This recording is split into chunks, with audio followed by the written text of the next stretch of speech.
Alrighty. This episode is a wild one. BrahmanKyrie. Wow. I'm just gonna let her tell her own story and what she's up to and who she is. That'll be the next 2 hours. I will tell you how we met though, how this even came about, because it's pretty funny. And this last 6 months being in Australia, my job that I've been doing is knocking doors, door salesman.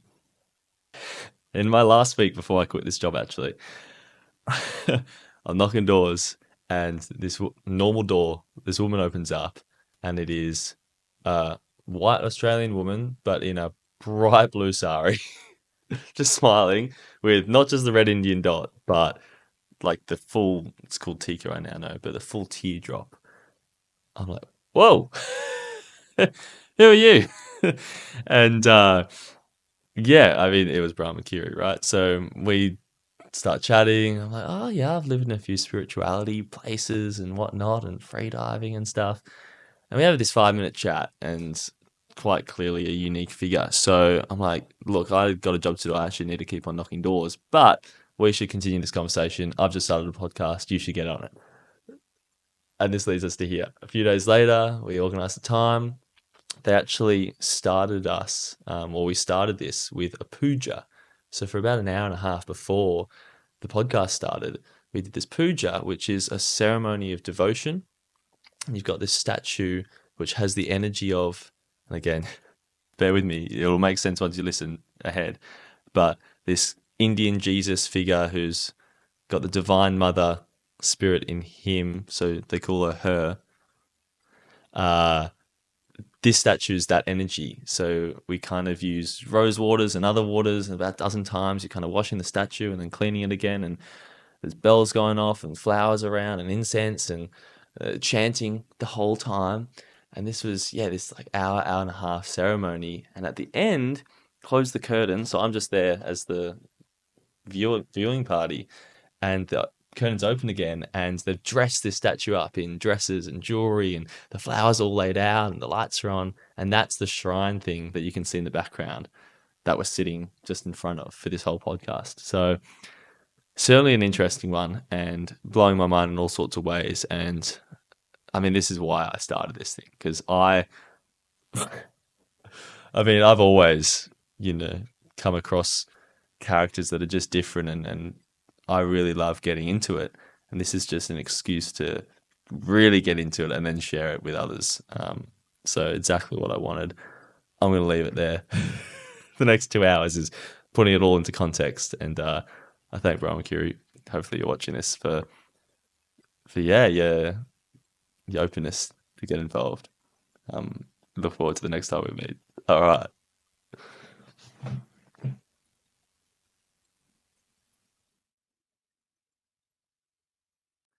It's good. All right. Shema, this is great. Yeah, this is so Yeah. fun. BrahmanKyrie, Yes, thank you. Shema. Yep. Um, I just have one question to kick us off. Yes, talk to me. What's going on with the red dots? Yep. Okay. So a red dot that you've got Yeah. from the puja is called a bindi. This is a tika or a namam, and it's the bindi activates and protects your third eye, and the actual red is kumkum, so it's sacred spice from our ashram in India. Okay. So this has come from India. Yeah. Wow. Okay. Yeah. Cool. And this is a big Tika? teardrop thing? Yeah, tika or namam. Tika. It is it's the sign of the Divine Mother of the Devi. Okay. And so whenever I'm in the temple serving or doing healings or whatever, I'm wearing the namam or the tika to bring in the Divine Mother energy and to connect. Okay. So this is third eye activation. Yes, and protection. Yeah. Okay, And it actually connects us to our soul energy. So when we wear something there, it's on the Ajna chakra or the third eye, and it connects our body to our soul energy. Okay. One thing I want to do, because we're going to use all sorts of language. Yep. And we might get stuck in definitions and whatnot, but what do you mean by soul energy? So if we understand that we're multidimensional beings, right? So we have a physical body, we have an energetic body that consists of like our chakras and our aura and the meridians that connect it all. And then we have our astral body, which is like our mind, our emotions, our memories, our beliefs, all that kind of stuff. Okay. And then we have our soul realm. So our soul is like a drop of the divine in each and every one of us. And our soul energy is that eternal part of us that like doesn't die when the physical body dies. It's eternal, so it's energy. Yeah. And it's not you can't put a jacket on, like we have to have all these parts of us to have the physical experience, but the soul energy is one with the divine, and it's energy, and we energize it and connect it with it through mantra or devotion or service to others or whatever that strengthens our soul energy. Okay, is that I think I've heard that also called source, for instance. Yeah. That yeah. Yeah, and so we can talk about the individual soul, like we have our individual soul, but then there's the supreme being or the supreme source, or parashakti, we would call that, the Okay. supreme energy. So my little dot of soul energy, Mm, is that how closely linked to my personality in mm. this life, in this world, is that? Well, your soul energy, you have all the wisdom in your soul from all of the incarnations that you've had. Your personality is a bit of a mixed bag of like your bit of embodied soul energy, but also then the stuff like the egoic stuff, so the thoughts and beliefs and different ideas that we try on every lifetime, of who we think we are. So Right. your personality is a bit of an outpouring. We would call the thought patterns like vasanas. They're called Okay. vasanas, and so they're different thought So a story I patterns. tell myself of who I am. Yeah, and even like things that we do in the world. Like I used to model or act and dance, but I very much identified myself as that. If you'd asked me 25 years ago or 20 years ago even, that's who I thought I was. Mm. I was the dancer or I was the model. And I didn't understand. I didn't really have any connection to my soul energy or who I was as an eternal soul until I started doing the spiritual stuff.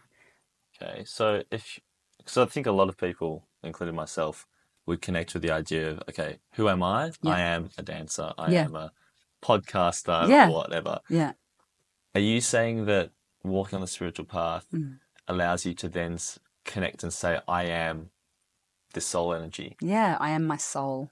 Right. And And how, I have done these things in my life, but I am my soul.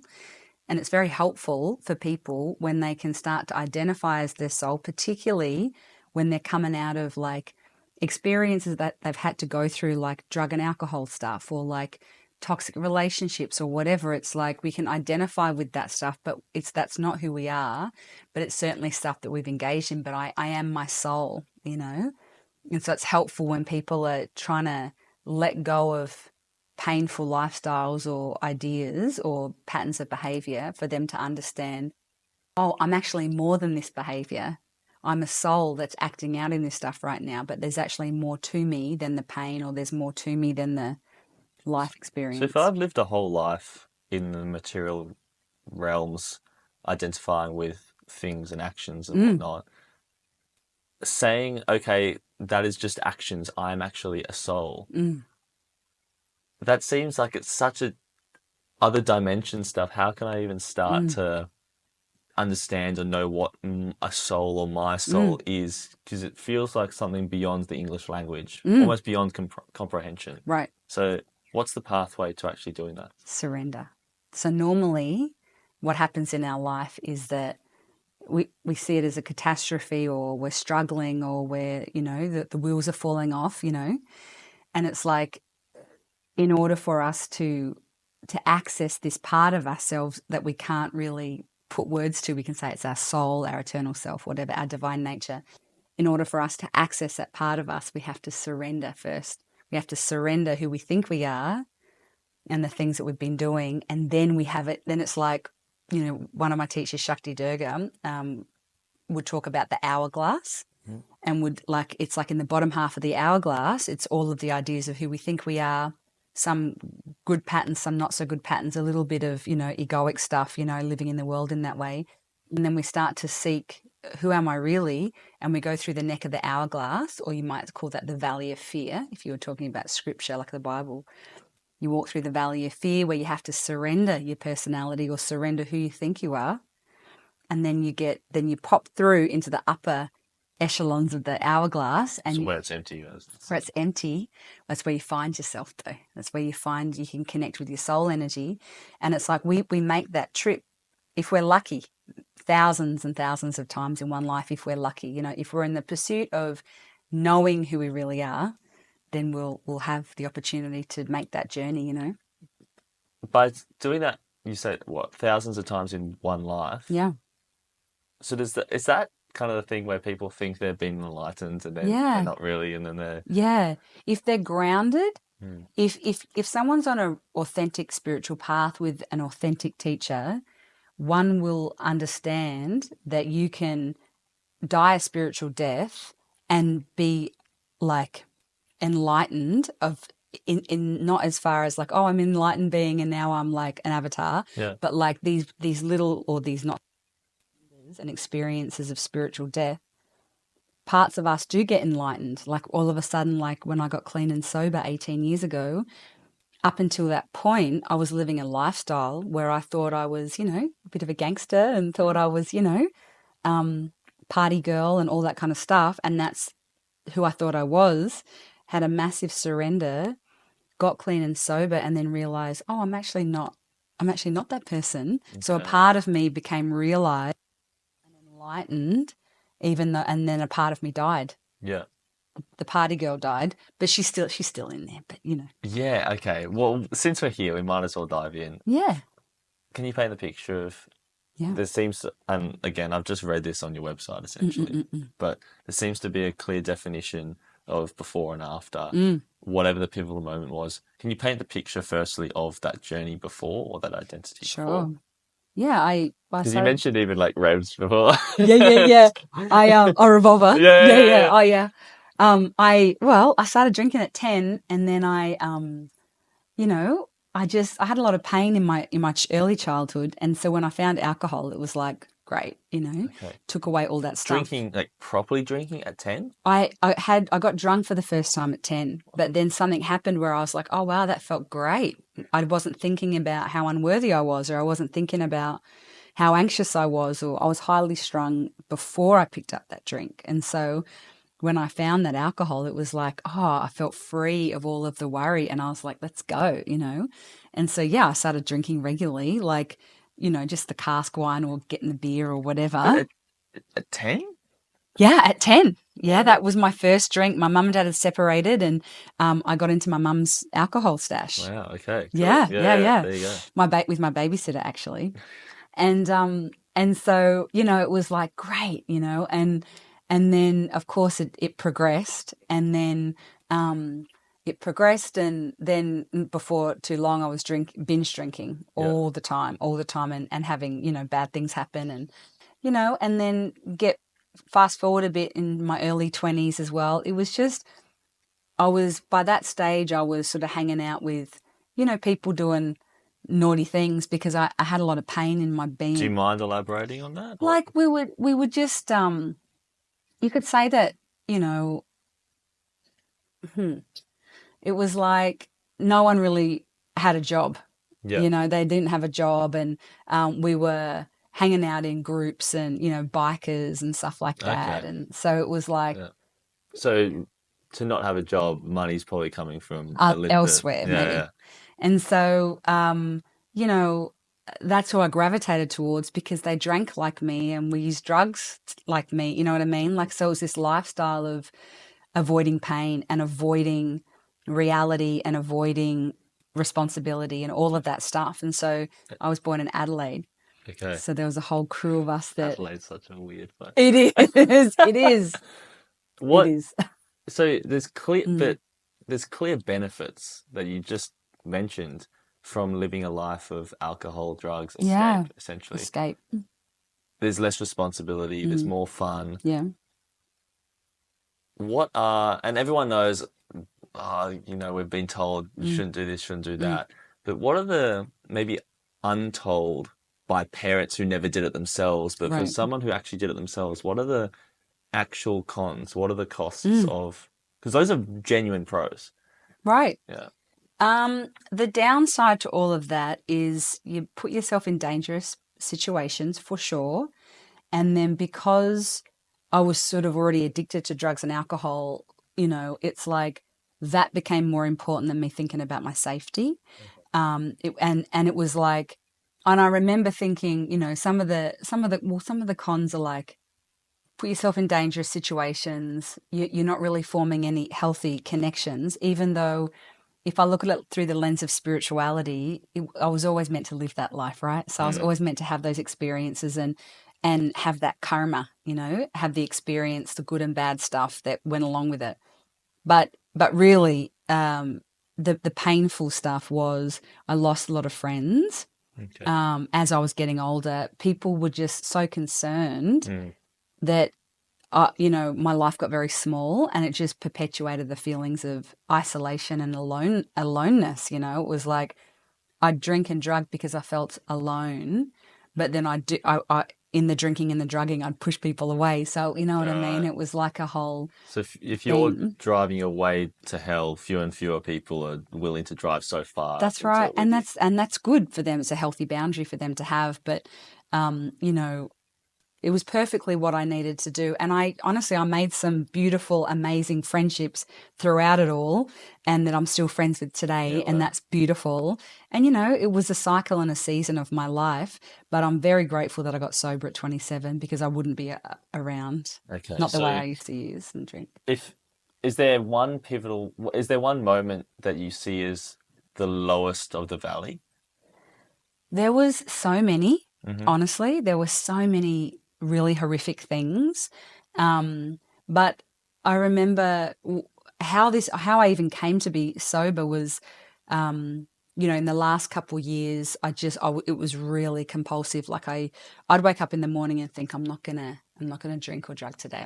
And then by 10 a.m. I'd be having a cheeky glass of wine, and then I'd be off, and by the end of the day I'd be smoking crack. So it's like, like it was intense, and I was powerless to stop it. And but then at the end there, I was doing like 4 or 5 day benders with no sleep on the Xanax, on all the hard drugs, and no sleep. And so I was going pretty mad. And I remember I came to this one day, and I thought, and I never prayed, right? So my life pre 27, I'd never prayed, I had never meditated, I had never done anything of the sort. That was not my lifestyle. It was an intense, hard and fast life. And so at 27, I woke up and I looked at the ceiling, and it was like a moment of clarity. And I said to whatever was listening, please, God, let me not drink or drug today because I think I'm going to die. Because I'd had a couple of seizures. I was overdosing, Yeah. And then within a few days, I was in a rehab, and that was that was it. Okay, that was it. Yeah. And so it was like one prayer, one very heartfelt, sincere prayer. My higher power, or the divine, whatever you want to call that, totally heard me, and then scooped me up, put me in rehab, and I've been clean and sober. I just celebrated 18 years. Oh, congratulations. Thank you. And it's been a journey, It's been a journey of, I have never relapsed, although in the early days it was very hard, of course. There's a saying, you have to change, and that's everything.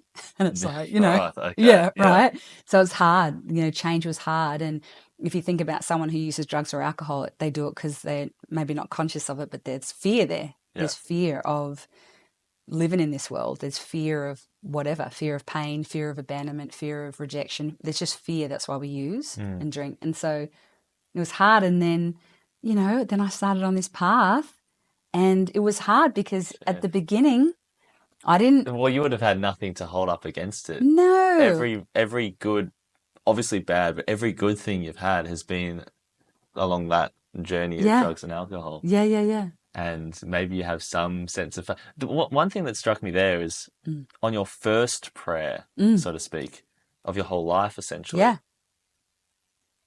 Someone or something or some spirit answered you. Yeah. That seems almost a fluke. Do you think it was because it was such an intense one prayer that was all densified into one? It was sincere, for sure.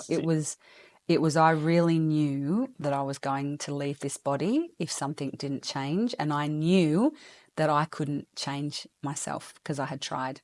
Yeah, right. And so it was a very sincere prayer when I said God, I didn't even know what God meant. Like I said, my mum would always talk about the greater good, but we weren't spiritual or religious, and so it was a very, very sincere prayer. And then that evolved for me. So then I started, working with a higher power Yeah. and started connecting with this energy that at the beginning I'd be like, listen, I don't know whether you're real or I don't know what the hell, but you better get down here and help me because I'm in a state, So this is the first months, years out of rehab or in Yeah, rehab. yeah. So you're just talking to the roof still. Talking to the roof, talking to, like I don't know what, but as I'm doing this, I'm starting to feel different. And I would say prayers like, okay, if you're really real, you better blah, blah, blah. And then these things would happen. I'd be like, I think there's something listening to me. I think something's listening to me, And I started to have these experiences that they were so personal, but I'd say something and then something would happen. It would appear, I'd be given, and I'd be like, I really do think that something is listening to me. And so for the first few years of my recovery, I was doing that, and then I started having these experiences which confirmed that I was working with an energy, my higher power, right? Yeah. And then I found at that time Shakti Durga, who was my spiritual teacher. She's an Australian woman that lives in Sydney. And I started to learn about chakras, like the energy centers in my soul and and so I started to learn about these things. And then when I was 6 years sober, I went to India for the first time and I met Amma. And when I walked in, that's Amma. Yeah. And so even though it's a man, I say she because it's a divine paradox. So it's a masculine form, but is the incarnation of Divine Mother. Right. So he is the Divine Mother. Yes. Okay. So so just bearing in mind, like I'd been doing spiritual work with Shakti Durga, but I'd been praying to my own higher power. So I had my higher power that I would seek guidance from, that I would get. And so 6 years into my recovery, I went to India and I walked into the temple and I saw Amma and I was like, I know this energy. I know this energy. This is the roof. Yeah, this is the roof. I said to someone, I know this energy. I've been praying to this energy my whole recovery. What's the story? And they said, oh yeah, Amma's an avatar. And I was like, what's an avatar? And they said, oh, God incarnate. And I was like, oh, hang on, we're getting a bit, we're getting into it. Yeah. At first, I don't want to rush through steps. Yeah, tell me. This Shakti Durga. Yes. You're working with her for the whole 6 years? Yeah, probably four or five. Okay. Yep. When you say spiritual work, yes, what even is that? Yeah, yeah. Because chakras and stuff, I kind of know what chakras are. You know, but can you just crash course that stuff? Totally. So, like we said before, our energy body, we have chakras. Chakra means wheel, and these are wheels or seats of consciousness, and they hold our consciousness, but they're like circular. You've seen them probably. Yeah. And they're like washing machine agitators, and their function is to breathe in the healthy prana, breathe in the healthy energy, and expel the toxic or negative energy that we're holding in our body. So they're energy mind. washing machines. They are. Okay. They are. Great. And they're whirling vortices of energy. Okay. So that's how their function is to pull in the good stuff and get rid of the old stuff. Each one has a specific energy that they interact with. That's right. And part of the body that they feed and clear from. Yeah. And so, I learned about all of that, and I learned about, my soul, and I learned about, relationships and forgiving. Novel idea for me. I didn't come from a place where we forgave anybody. Yeah. In fact, if someone does something bad to you, there's other ways to deal with that. That's ancient Greece, harm your friend, help your friends, harm your enemies. That's right. I did come from that consciousness, an eye for an eye, And so when I started and bearing in mind, I had problems with my dad and didn't speak to him my whole life, resented him and hated him. And then I got into recovery and people were talking about forgiveness, and I'm like, I've forgiven him, And so, but I started the more of these ideas I tried on, the better I felt. Okay, cool. So, because a lot of people, and well, I'll just say I hear a lot of what you're doing with Shakti Durga, for instance, and it sounds like you could just be going to church. Yeah. No. So is there a difference between going to some lady in Sydney Yeah. versus just finding a local priest and hanging out with him? Well, she would be considered a priest, a Yeah. priestess, and so it's a bit different. So like it's essentially they're both going to connect me with the divine in some way. They're going to call it different things. Yeah. And for me, like the way I got there, a friend of mine in recovery was like, you should come to this satsang. And I was like, I'm just, And what is the satsang? a satsang is like a guided meditation with spiritual music and chanting and all that Okay, stuff. And cool. I was like, I'm So like not a circle kind of bit chanted too meditation. kumbaya Yeah. for me. I was just a bit like, nah, and she's like, I think you'll really like it. And so eventually I went, and I was so uncomfortable. I walked in and everyone's sitting in chairs or on the floor. And I was like, what is happening here? And the Shakti Durga's out the front, and then she's running this meditation and everyone's got their eyes closed. And I'd never done anything. That was way too vulnerable for me. Yeah. I was not that vulnerable and felt very uneasy. So I was looking at everyone. They've got their eyes closed. I'm like, what are these people doing? And so that some people are repeating after her, and I was like, oh, I'm not sure. And then when I left, I just felt completely different. Like I felt Really? like bliss and like myself for the first time. Did you feel that creeping up on you, or did it just hit you at No, the it end? just at the end when I left, I was like, wow, I feel amazing. And I was like, what was that they were doing, And then I went back because Okay. I liked the way I felt. And where like when I was studying with Shakti Durga, and then the teachings that I have taken forward into my own life and school and community, is that we're multi-faith, It's not just one way to connect with the divine. There's many multiple ways and paths to connect with the divine that go by many different names and flavors that appeal to me because I'm having this experience with a higher power that has no religious or spiritual dogma. And it's like, I don't know even where that fits at this point. Yeah. I'm like, I don't know. So it was a very open, expansive way.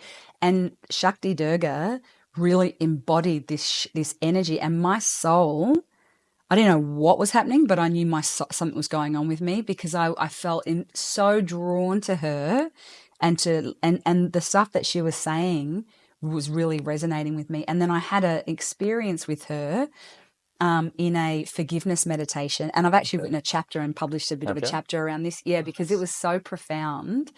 So, do you want me to? Yeah, please. So, as I said, I hadn't spoken to my dad from the age of like 9 or 10. And now I'm 27 and I'm learning forgiveness. And I'm like, I don't know about this stuff, Did you know, did you know what he was doing and how he's He, been? I, he had emotionally hurt my elder sister, who was my hero. And I idolize my sister. I love her very much. She's 11 years older. And so they had some karma. So like he would be cruel to her emotionally. And it took me many years to actually find out, his own fears and insecurities that he then told me later. You know what I mean? Right. Just, we would call that he has a wounded inner child, and then he should have been the adult, but he had a wounded inner child in him. So he was acting out, he just, none of it was okay. Right. And so, but what I did with that was I took all of my anger about the way he had treated her, and I just hated him my whole life up until I was 27, Yeah. And I actually, when I was, this is quite a lot, might be too much for your podcast, No. I'm going to tell you. Please.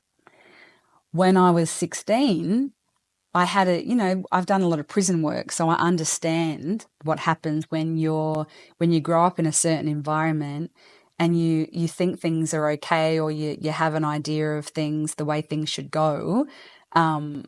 And it's dependent on your environment. So the people I was hanging out with, the stuff that we were doing, I just thought, I'm going to get rid of him. I kill him. Yeah, I'm going to have him removed. Yeah. And then she'll be okay. I thought you were going to say some Adelaide devil worship stuff. Yeah, no. Sacrificing. No. But I at 16, I thought I had so much fury and anger and pain and powerless. I always felt powerless to help her, and she was a lot older than me. I was just little, But I thought to myself, one day I'm going to teach you a lesson. Yeah, okay. And so, Do you think that was a guiding driver towards you following that darker path? oh, Because these are the people of this society that do have the ability to do something like that? I had a lot of pain and I felt powerful when I was with these people, you know. Yeah. And then I thought, well, if I they can sort it out. And then I'll be able to say I helped in some way, you know. And so, but I was talking on the phone about it when I was 16 and my mum overheard me and then my brother, they all started, you know, yelling at me and you know, like it was, Yeah. and thank God because I, you know, now I'm like, oh my God, Imagine if you had. imagine, you know, but I was a 16-year-old child with trauma and pain and I didn't know what to do with it and I didn't know how to help my sister at that time. And so anyway, you can imagine I had this fury. Does your dad know that? I don't know whether he knows.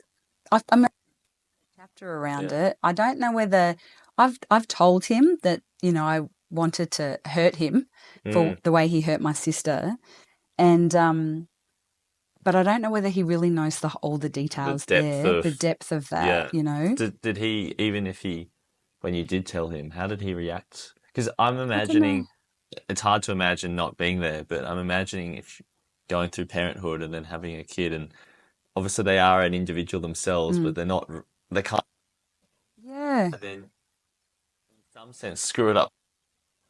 I Like, know. that's crazy. I know. And I Yeah. think to myself too, you know, I think about, I've had a lot of revelations about my beautiful mama who she was 19 when she had my sister, so she was a child herself.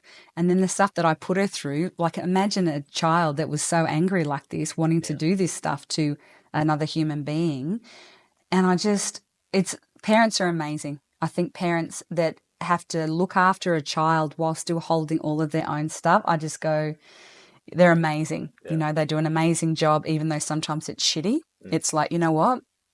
You know, you do an amazing Yeah. job. You're Just kind carrying of all your own inherently, stuff. by being a parent, it's already, You're carrying all your own stuff. And now you've got the responsibility of being perfect for a child. And it's hmm like, it's a lot, you Yeah. know?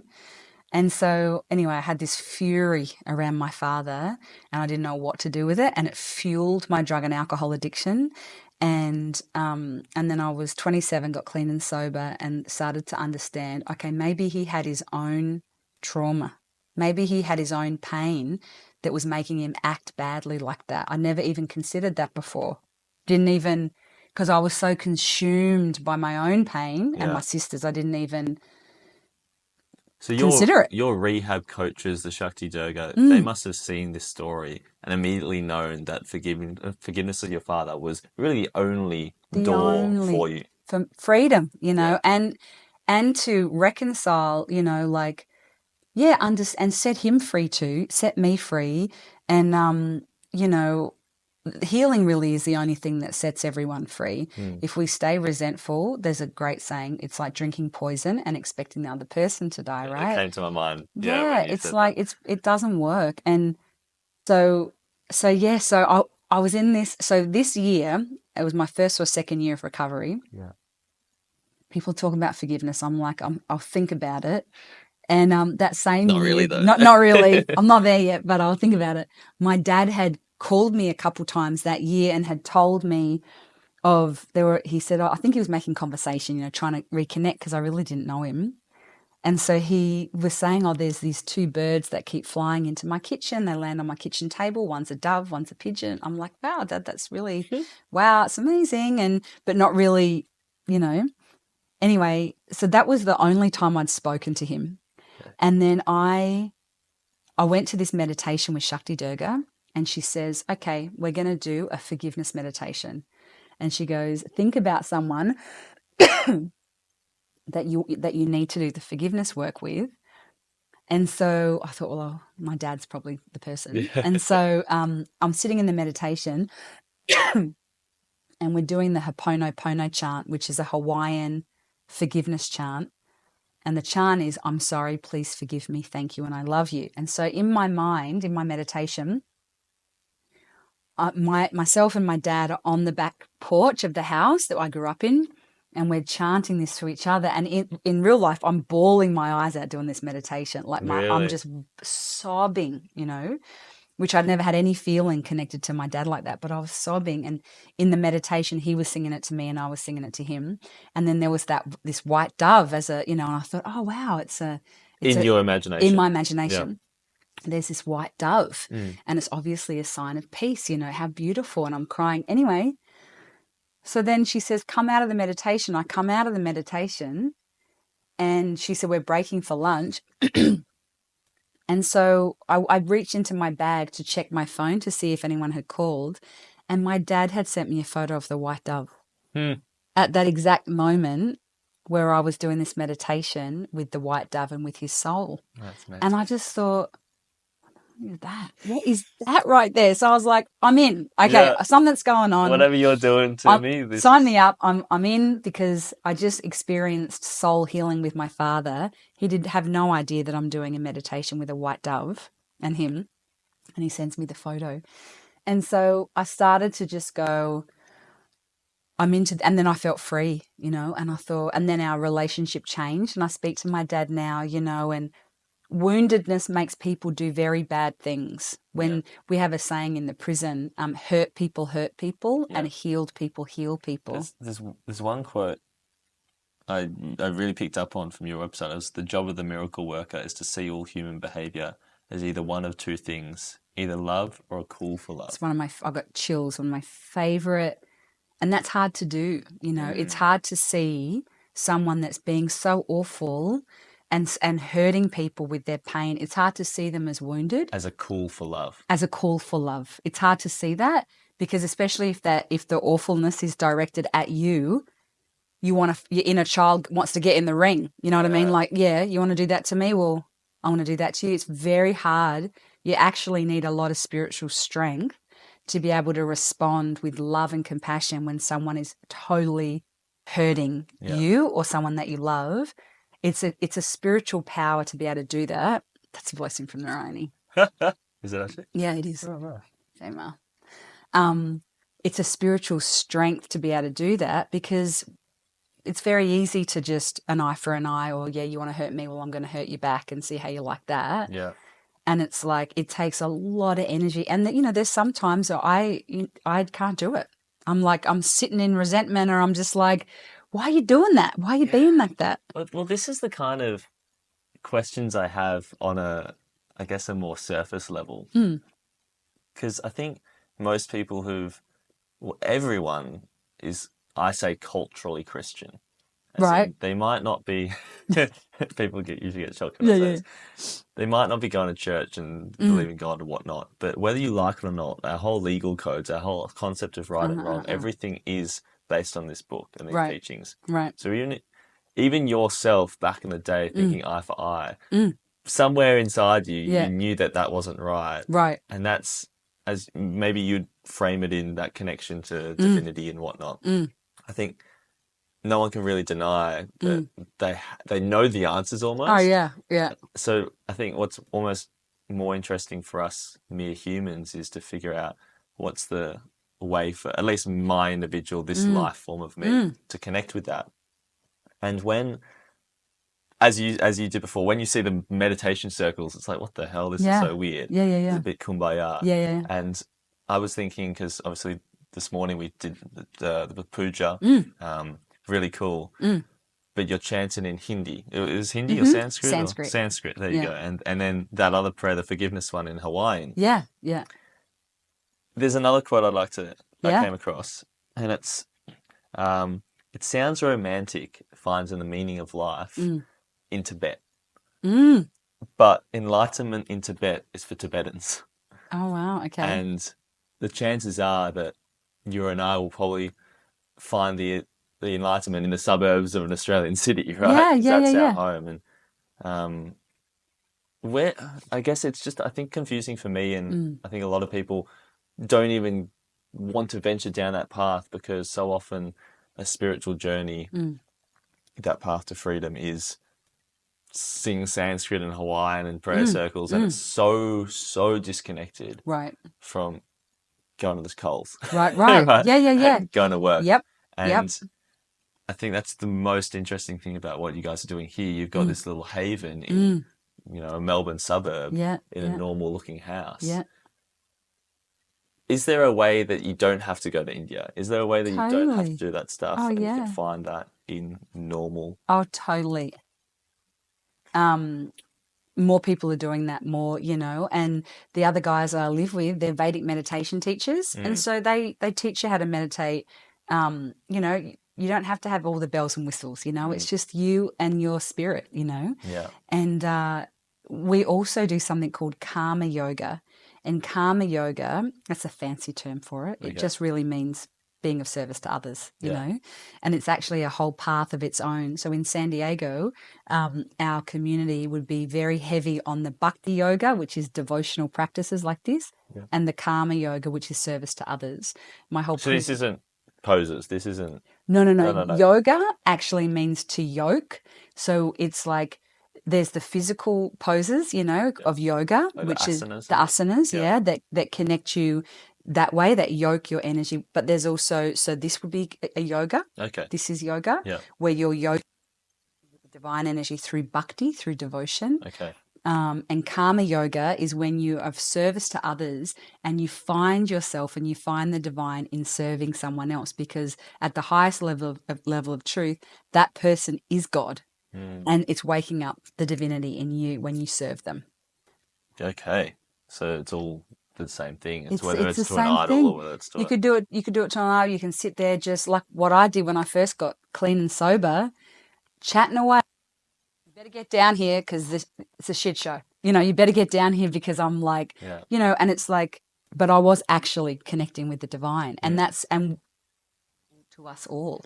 It's not, we don't have to look like this to Yeah. connect with the divine. I guess when I hear that, I think, and maybe this is how you frame it and try to understand Mm, your current life journey, this incarnation as well, because mm, you said I was meant to go down that dark path. I was meant mm, to do all that stuff.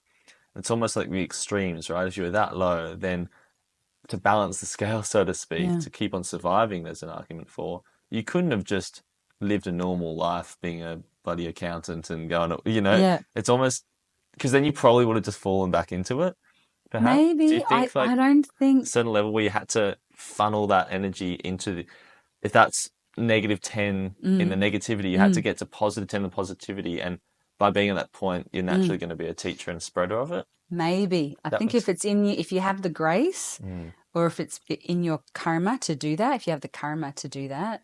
But I think a lot of people, I mean, I know a lot of people that live that really intense life and, get clean and sober, and they find peace in just the normalcy, yeah, and it's beautiful. But also, if you have the energy, if you have the capacity, and if it's in your soul's mission to weave your soul energy through all the darkness, because mm, that's been my life mission, is to weave divine light through all of that darkness, okay, which, yeah, which is another way of saying rewrite the story. rewrite the story, bring healing to it, transform it, transmute it, alchemize the pain, alchemize the trauma, Yeah, bringing it into the light, out of the darkness into the light, and then anyone that has a journey like that, though, you get to a point where you go, it's not even about me. It's how can I give this to someone else? How can I show someone else this is the way?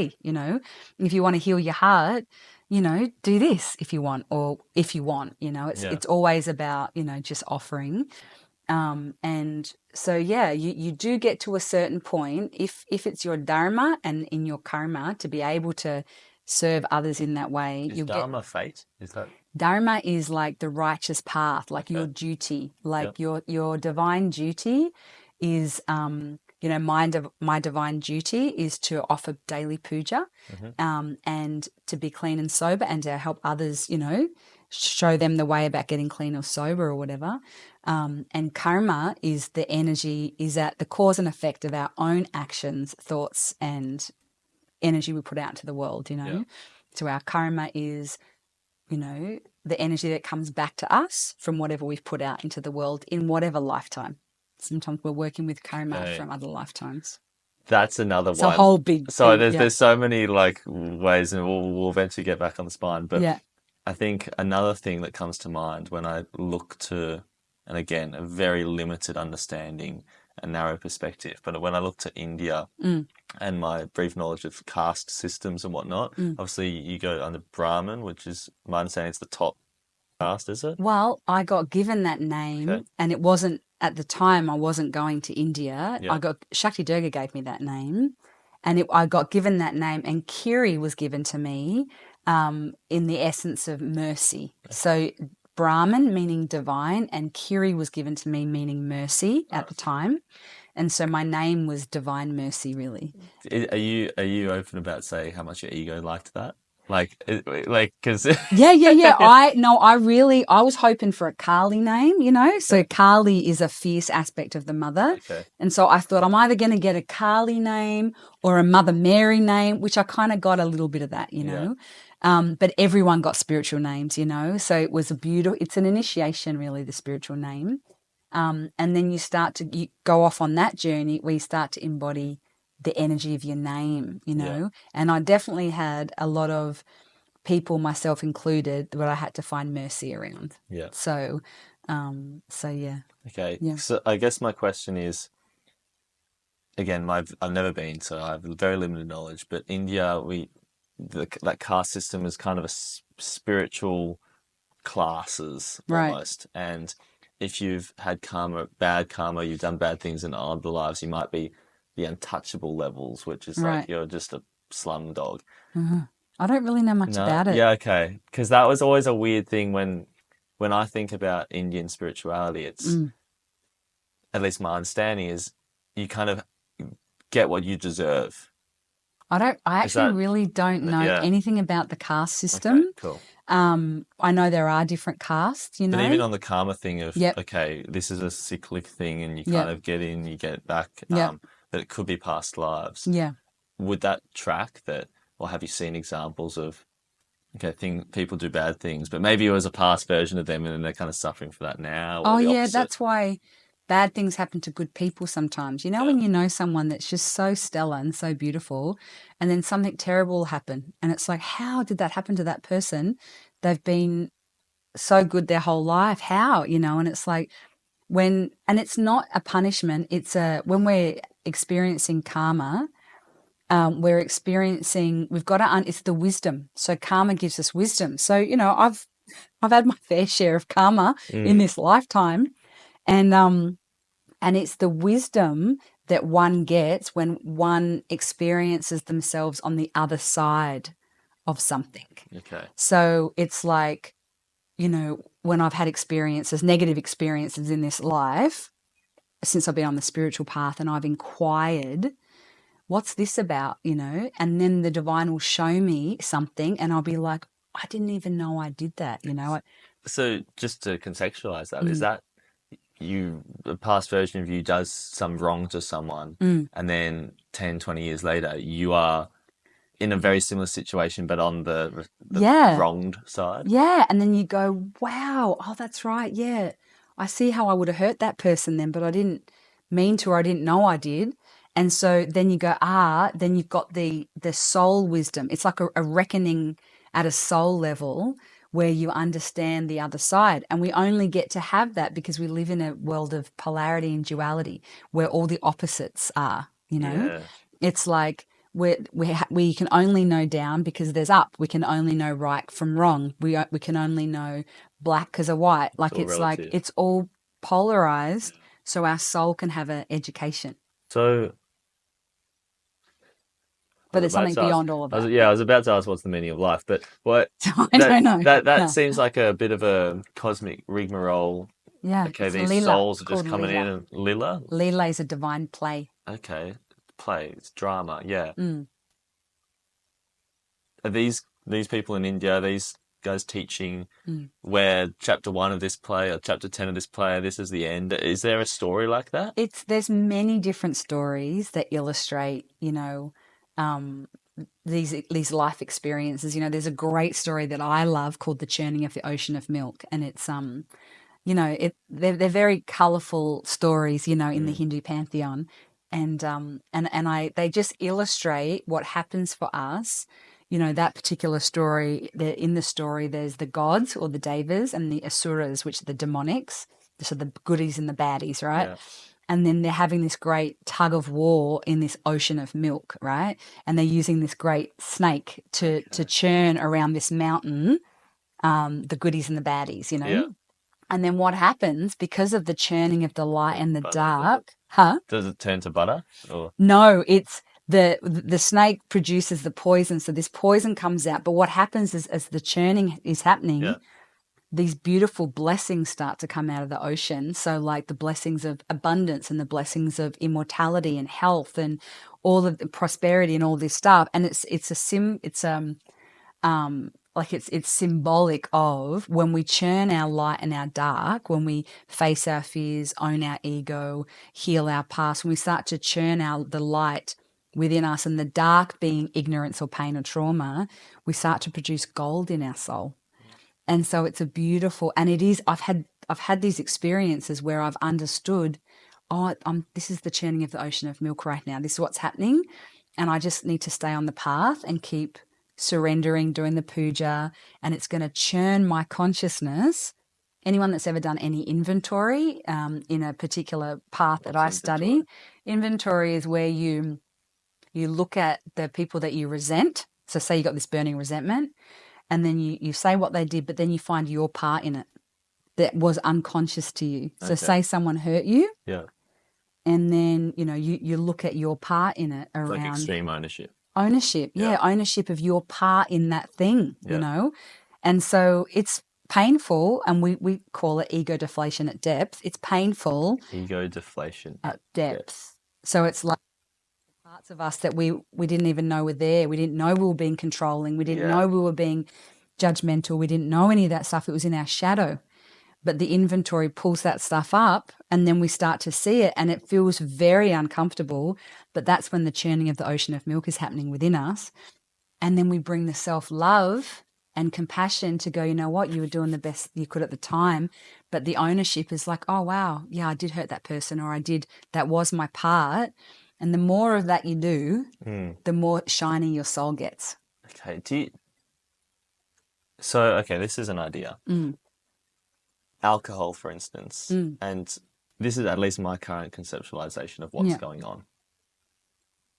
I'm here, you're here now. We're living different lives and spiritualities and whatnot. But if we both get really drunk, it kind of turns us to our base level. Yeah. And it's really easy to connect with everyone. Yeah, right. When you're super drunk, you're friends with everyone when they're super drunk, right? Whereas if you start trying to alchemize your soul into gold and make it shiny, well, you're churning yourself, but you're also kind of churning standards for people and blah, blah. You're not just going to be, on some level, you can connect with everyone, but we're taking everyone to bed, for instance, right? Yeah. So there's a certain element I've at least seen and witnessed of the more you go down a spiritual path of shining yourself, the harder it is to connect in some ways to people. It just changes the connections you have, the people you attract to you, and you actually end up living the life you want. Right. So you end up, I live a very different life than I did 18 years ago, but the way I connect with people now is from a place of total presence and authenticity, where it's like very different than getting blind drunk or doing drugs with people and talking about stuff that's not even grounded, not even real, that not even connected, not even true. You know what I mean? It's like, but that was because I wasn't connected to myself back then. I could only connect with others at that level. Yeah. Now, on a good day, I'm more present with myself. Therefore, I can connect more deeply with others. I can meet them. And there's a great saying, I don't know who says it, but you can only meet someone else or connect with someone else at the level you've met yourself. Yeah.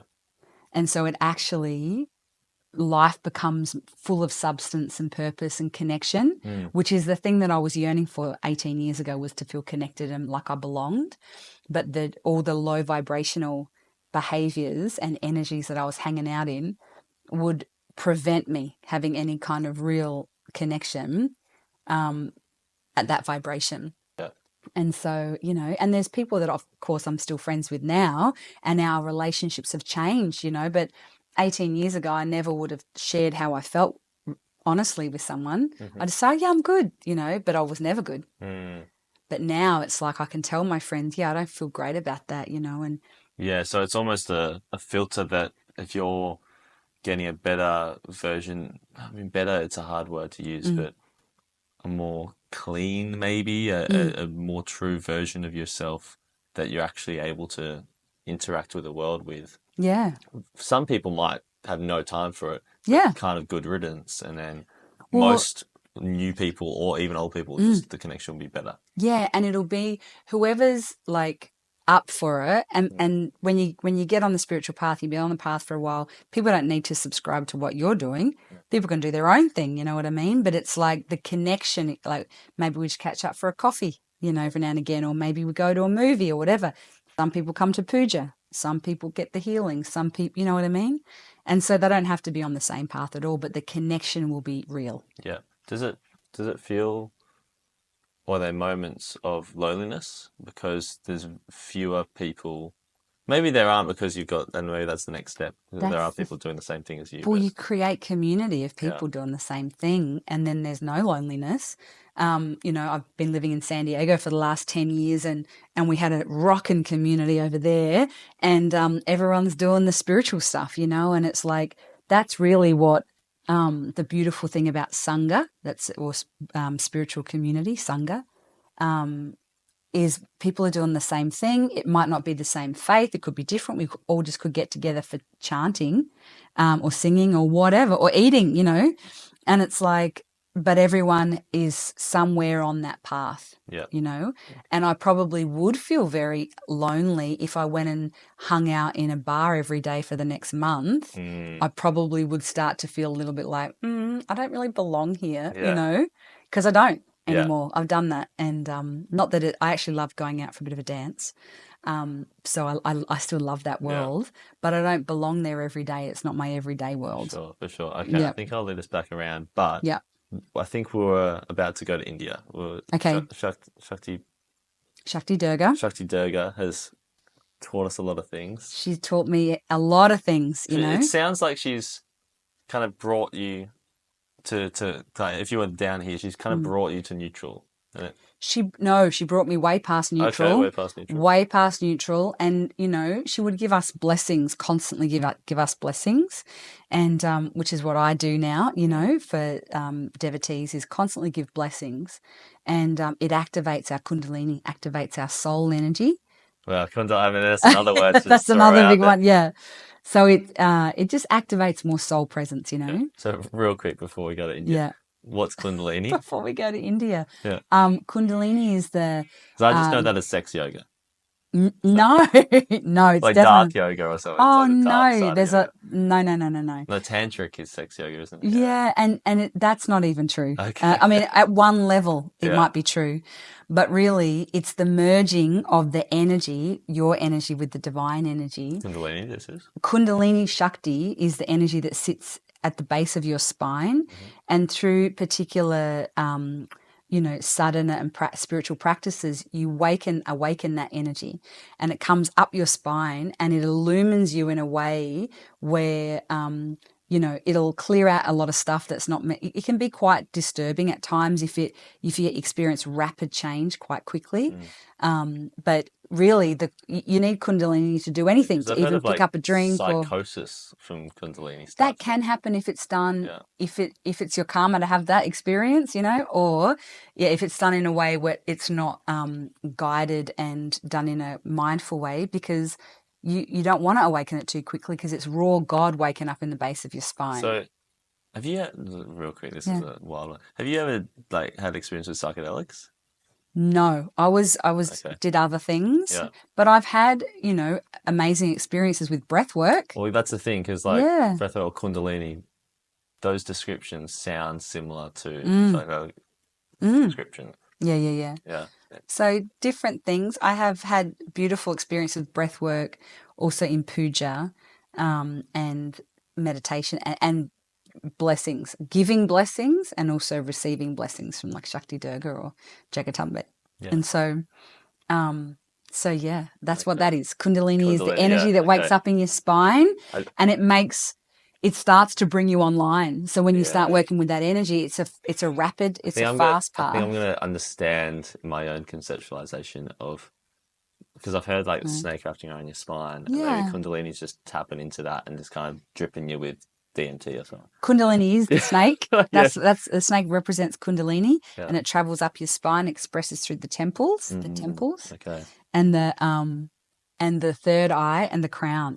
So it illuminates these higher levels of consciousness within us, and then life is different, Yeah. Right. but different in a way where your soul is more online. Yeah.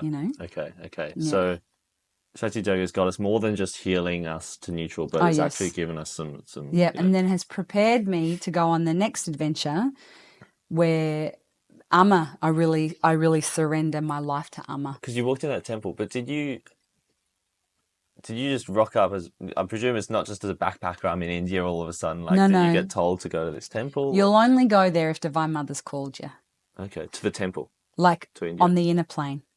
So you could make a pact or decision to go, and you think this temple, but unless Divine Mother has actually called your soul, you'll never get there. So it's like So you'll just be taking tourist photos and not. you'll never get, something will happen in your life where you end up going somewhere else, or you can't get the flight or something.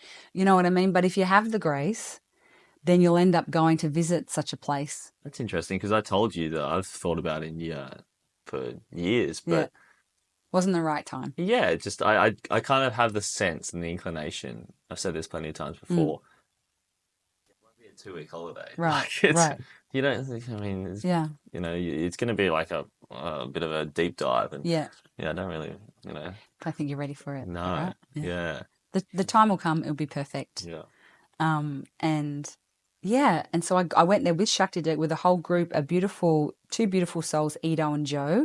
Joe, she's left her body now, but Edo invited us all there. So Edo had been a devotee of Amma before we got there. And so we all went with Shakti Durga on a retreat. Shakti Durga was running a retreat.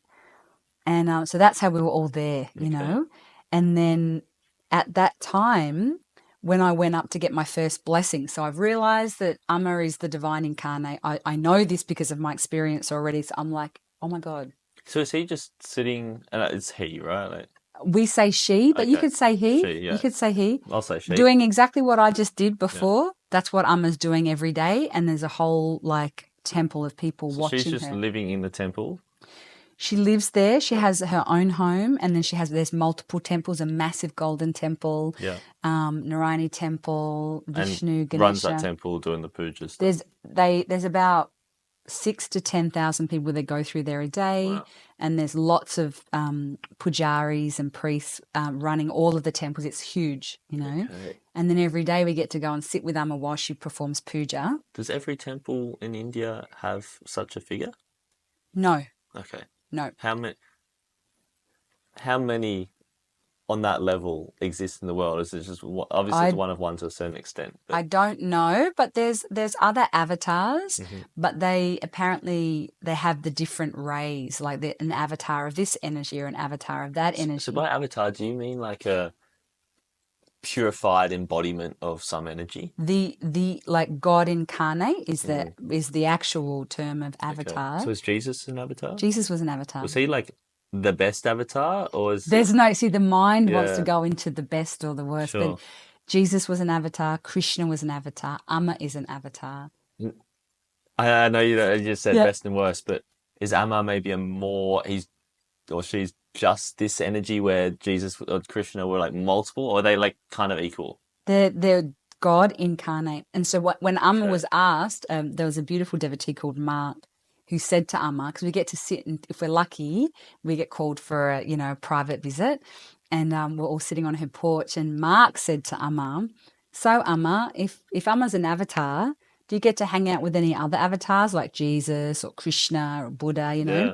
And Amma said her response was in her book. It's the same energy. What was Jesus 2,000 years ago is now back on the planet, but in the form of Amma. Right. So why? And sorry if I don't know how to make this not, but if Jesus came or Muhammad and Yeah. just completely obliterated, changed the whole world, right? Why is Amma not? Like, I mean, for you, I guess he is, but like, what's she? She is doing Yeah, that. yeah, And she did say once, when people realize who Amma is and you say you've spent personal time with her, no one will believe you. And so it is in the process of that. And it's not like it was Jesus had his own journey around all that, Yeah. right? He had a lot of opposition. He had, he had his own journey around all of that stuff. And Amma has her own mission too. And she's anchoring that energy and giving these teachings. And Amma has a lot of devotees all around the world, Yeah. thousands and thousands and thousands of devotees. And Amma is 40. What is she? I'm 46. I think she's 49. So she's 3 years older than me. Sounds very strange. Yeah. And so she's in the process of giving these teachings to the world and educating people. You know, it was a different age then, so the teachings are going to be different. So now the teachings are the Divine Mother teachings, puja and devotion, that kind of stuff, even though Jesus's teachings were love. Yeah. You know? Well, that's what I guess maybe the world needed then, and that's what the world needs Yeah, now. yeah. Maybe a huge section of the population then needed those teachings, where a smaller section of the world now needs those teachings. Yeah. It's a bit of a trippy one, isn't it? It is. It's a lot. It's a lot for the mind. Yeah. If you don't have the framework, and that's why it's a gradual. Sure, you're not just rocking, as you say, you're not just rocking up to the temple and having a one-on-one with supposedly the Indian Jesus, right? Yeah. It's great when you say it like that. It's so wild. It's great. Yeah, because I could wake up, or let's say I have a son. Yeah. And for whatever reason, he grows up and starts calling himself, I mean, this happens, right? Yeah. Starts calling themselves Jesus reincarnate. Yeah. Could you just, and I'm not trying to No. logicize this and pull it down to earth too much, because I understand that's not really where it belongs anyway. But to the best extent, can you put the difference between some guy in Broadmeadows saying he's Jesus reincarnate and Amma? Yeah. I'm sure that's so obvious to you. Yeah. But I understand you haven't had these experiences, or you don't. So the funny thing was, when Amma was a little boy, she'd go to the temple with her parents, you know, and they'd be praying and chanting to Divine Mother. And so Amma would go out the front, you know, and then they'd say, "Get that boy out of here." And he'd say, "But they're chanting to Divine Mother, they're chanting to me." And they're like, "Get that kid out of here," you know, so as Amma... Like, get to the front, she'd get to the front as recipient of... Yeah, right. And so many things happened along the way with Amma, where she was revealing herself. And there was one moment when she was 16, she was on the school bus going to school. So, for example, she'd do things like, she'd be at school. I haven't even shared how she manifests stuff. Like, I have a medallion. This is a manifestation that she manifested out of roses, you know. And so she does that little statue was a rose, and then it just magically...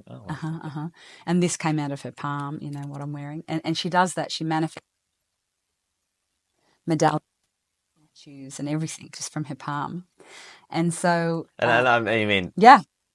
I know. Is it... Okay, like, this is...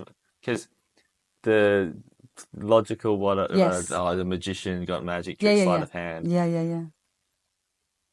And that's going to be hard to either prove or disprove. I guess my one query is, there's obviously a lot of status and power given onto such a figure. And I think the only true test for whether it's all a smoke show fake or whether it's real is whether they ever cash in the chips, in a sense. I love what your mind is doing, and it's so normal it is so out of the box, right? So, for instance, if this Amma has got thousands of devotees, tens of thousands, whatever the number is, and suddenly you hear of a sex scandal, right?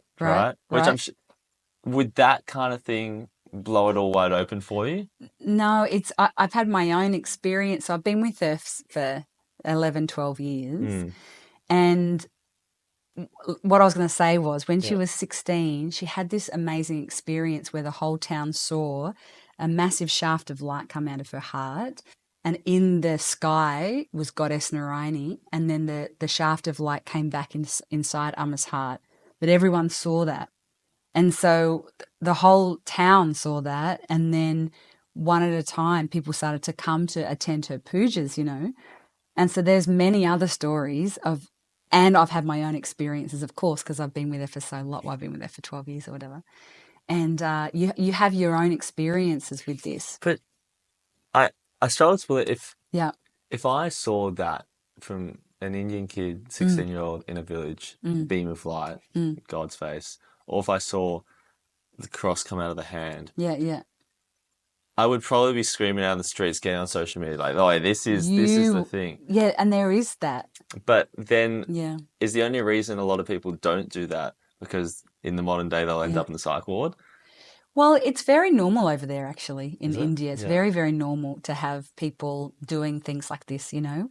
The astral field or the collective consciousness over there is there's masters and saints and holy ones doing this stuff all the time. It's weird for us in the West, but over there it's really normal.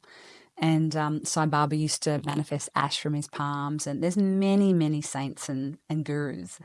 And Amma happens to be one of those souls, but Amma's an avatar, so it's a little different. But she was born with the divine markings, and so people knew who she was, that she was a sacred child. And then it got to a point where, and there's a lot of information about different avatars, how they come to be, you know, and their different strengths, different rays.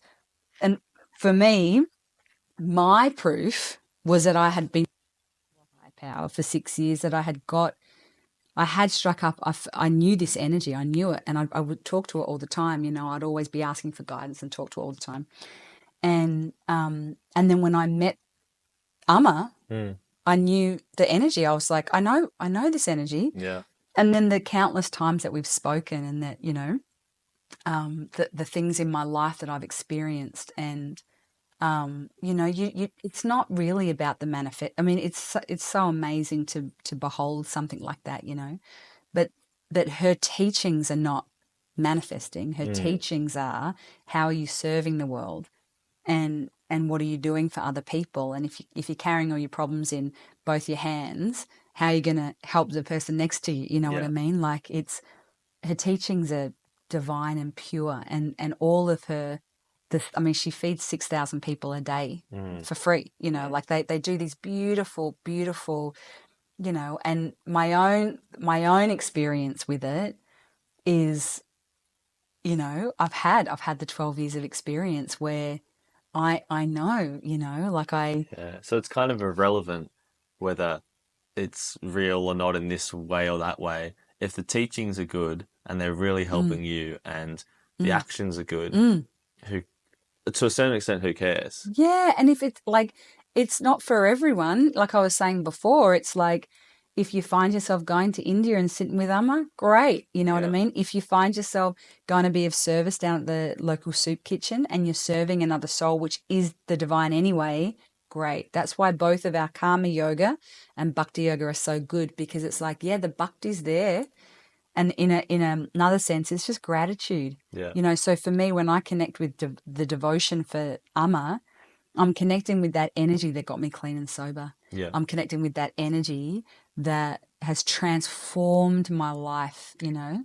That must be very difficult because at least in this incarnation, Amma is in a human form, Yeah. right? Mm. She is essentially operating as almost a rose-tinted mirror, Right. Oh, so to yeah, yeah. speak, She's your right? You mirror. project and Yes. onto them, and as you're saying, you're just a representation, which Yeah. is interactive with people, Yes, but a yes. representation of all that Yeah. divine holy light, that energy. Mm. For a normal person, for me to be that to anyone is a very Yeah. difficult, heavy burden, let Right. alone thousands of people. Right. So yeah, I guess even if they are a quote unquote normal person, they're not, just by definition of not falling into human-based ways, because Yeah. I imagine that. I don't know. Is this a crude question? Like, Yeah. is Amma having sex? Like, No. right, No. right, or are they like, yeah, they're not partying, they're not doing these No. things that kind of everyone at least has a version of themselves that does want, Yeah.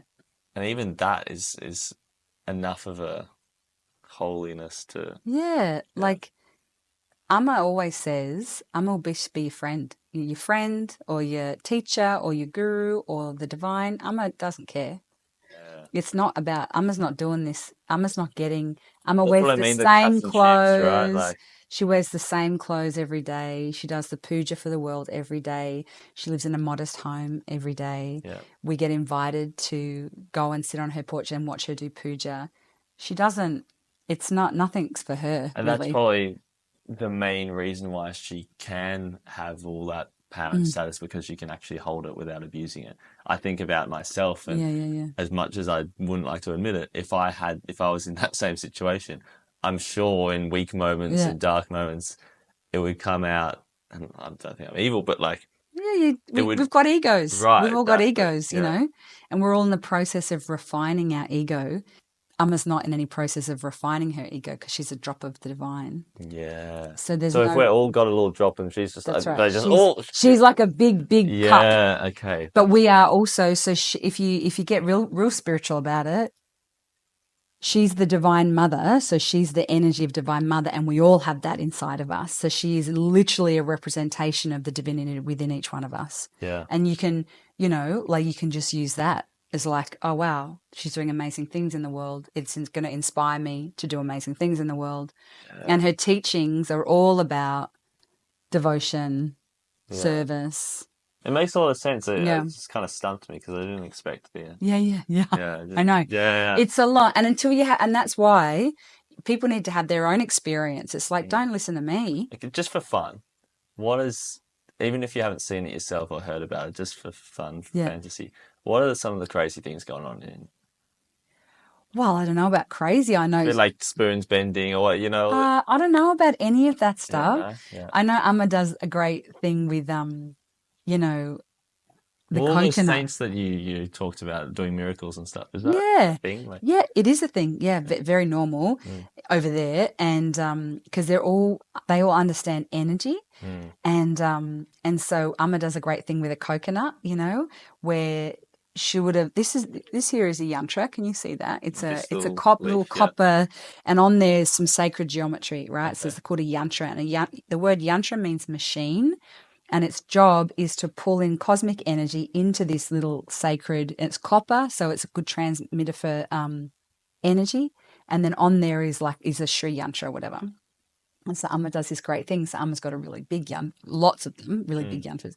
And after doing puja for days and days and days and days, activating that energy in the yantra, it starts to emit its own energy, right? Divine energy. That's why when you go to temples or whatever, you feel good because there's divine energy emanating out of all of these sacred things. And so she does this thing, and she's laughing because it's nothing to her. But for us, it's like, oh my God, how are you doing that? So she'll get a priest to walk around with a coconut, and the second it gets near the yantra, the whole coconut bends over to one side, and starts to move around because of the energy in the sacred yantra.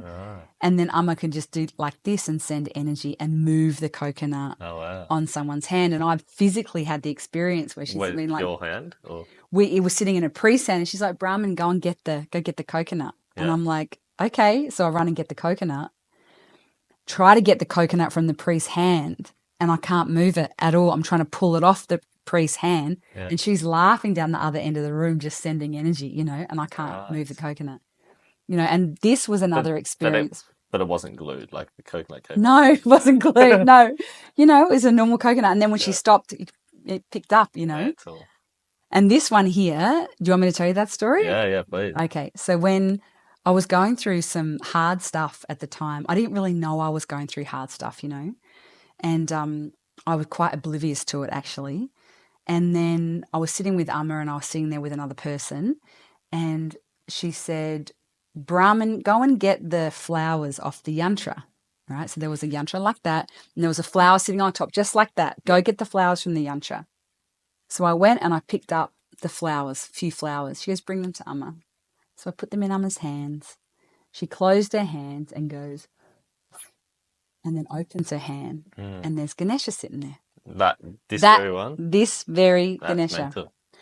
And I was like, and she said to me, what does Ganesh take into battle with him when he goes to war? And I was like, oh, a sword, Amma. And she goes, yeah, what else? And I was like, oh, a shield? And she goes, yeah, that is what you'll need because there's negative energy coming. And I was like, a bit scary. Like what's happening? And then I went through a great hardship where I really needed to have that energy of strength and courage to get through it. And that's why she gave that to me, you know? And so you have to have these experiences to understand them. And that's why, you know, you've got to have your own experience. Yeah. But they're profound experiences. And, you know, then not for her. She doesn't need any of them. It's mental. Okay. Yeah. I want to start bridging with these two worlds. Okay. Because you've got India, which is full of spiritual miracles and yep. born-again Jesuses and everything, right? Yeah. And you've got Melbourne. Yeah. Which is, I like to think we killed all the Aboriginals and then didn't replace them with anything. Right. Right? Yeah. As in, like, you very spiritually connected, but then Yeah. lost, drunk, white men probably wiped them out, and then again, this is rogue, but that's a somewhat natural way of the earth and history. You didn't replace it with anything though. So, and at least in my view of suburban Melbourne, it's like the humans living in it, or even just the structure of whether it's architecture, whatever, is so tied to this reality. Right. It's so far from spirituality. Now, in saying that, it's a lot nicer in some sense that you can have abundant food and healthcare and tap water and whatnot, compared to somewhere like India where that's not the case, you know, security and whatnot versus that. So I guess there's certainly pros to maybe not being so spiritually minded, but very materialistic in this world, and there's plenty of pros. Whereas there's obviously plenty of spiritual pros to India, let's say. Let's use those two polarities. But in the material, there's plenty of cons. How do you see your own part, Amma's part, just the path forward for humanity in general of trying to get both them together? Yeah. So I remember Amma answered this question once. Someone asked about, you know, third world countries and why they're poor people and why is there all that stuff, you know, and why isn't there more abundance in third world countries and why aren't they more rich and stuff like that? And Amma said, well, it depends the way you look at it. People that are divinely connected and have spirituality as their life every day, one might say they were richer than anyone that was living a material life that was devoid of, you know, divine connection. And so we'll talk about that a lot and say, you know, people, you know, sometimes in the West place the materialistic success or as being successful and wealthy and doing well. But really, if their life is devoid of spirituality, it is not success. It is not richness of any kind. Well, you see that all the time. I was just in a retirement home last week, and if someone ends up there lonely, not really content with how they lived it. I mean, what was the point? Right? Yeah, you might have $3 million in super, but who the hell cares? Who the hell cares? Right? And that's why everyone knows that. But on the flip side of the extreme, it's you also don't want to be in an Indian slum. So. And I think that you weave both, you know, that you put the divine connection first, and then from that place of connection, then you weave in being grounded in the physical world. You know, we've got to have enough money to pay our rent, you know, whatever, buy food and have a roof over our head. We have to have that, you know. And then it's like, well, are you spiritually connected? Are you seeking? Are you part of a spiritual community or part of a community doing service for other people? All of that stuff. Like, it is about balance, and it is about, you know, what are you prioritizing for sure. And, you know, like I look back, I was all about the Chanel And I was all about it. I loved the Chanel bags, Gucci. I loved it. Yeah. And I was empty inside. Now I can still appreciate, I still love beautiful fashion, you know, I love all that stuff, but I'm not driven by it. I'm not spending $5,000 on a handbag.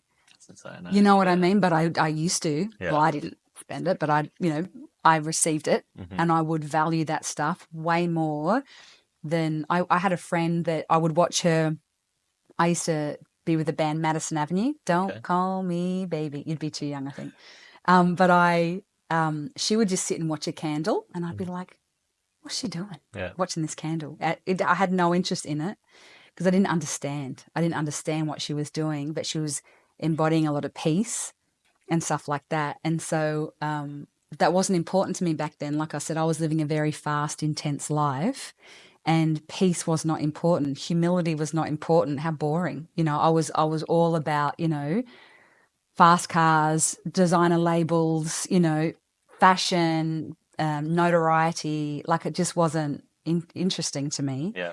Because I didn't understand it. And now that I understand it, I'm like, oh, wow, this has to be the foundation for me.